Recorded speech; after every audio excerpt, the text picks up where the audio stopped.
Hello, everybody. It's your girl, Kamisha Tyler, aka Sarah Thea I Am, and on this feed, we're going to talk about what is meant by this book of Enoch and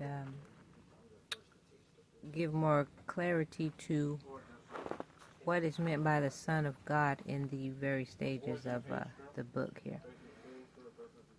So a lot of points that they were making was saying, well, the Son of God couldn't have been referring to angels whom had the mandate not to sleep with the men, because, and they were saying, well, it couldn't have been spirits because it would have been as cloud. You know, trying to sleep with an angel would have been like trying to sleep with a cloud, and these kind of valid points. Well, you have to understand that when you're in the narrative, being in the beginning stages of creation, that's exactly what they were talking about. The sons of God is just talking about the spiritual relevancy of the light that governs us. And so the three things that it was speaking on, because God works in the Trinity, it was talking about the night, right? Original night in this beginning stage of creating. It would have been the same thing. If you go out here and you look at the night or darkness, it is as a cloud, right? They was talking about the light, right? And in the narrative of what the light was, it was talking about the ministering spirit, the light of ministering, not the light as in, because there's different ways you can look at it. It's not talking about the sunlight. It's not talking about the moonlight, right? It's talking about the original night or the melanin blackness. It's talking to the ministering spirits, right? And then it has when we get to the point where he's dealing with, they're asking about the man, okay?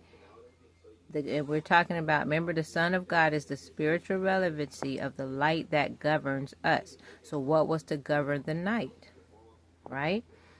The melanin blackness. What was to govern the light, right?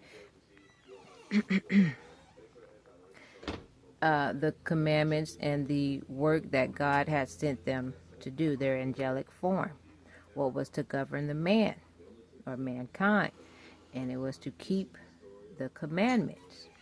Okay, so a lot of them were saying, well, what were some other points they was talking about?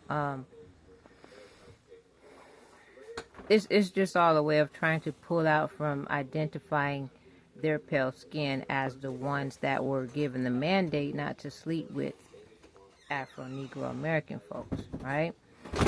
But it was to them, right? And it was saying, well, they're not identified as spirits, or they weren't. Here's one. They said spirits don't marry. That's what they were saying. And then they go into saying, well, these spirits or these angels came down and they married these women who they found that were fair.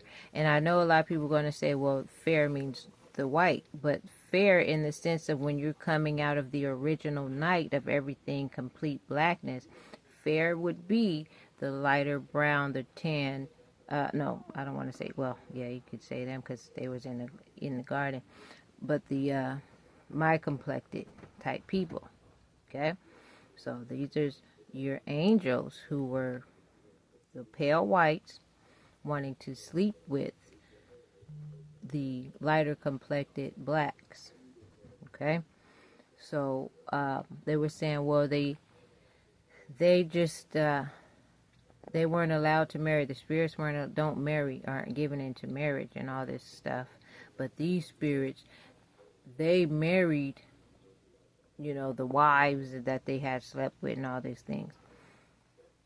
That's why you have to understand this is how they were out of the will of God. This is how they went into leprosy.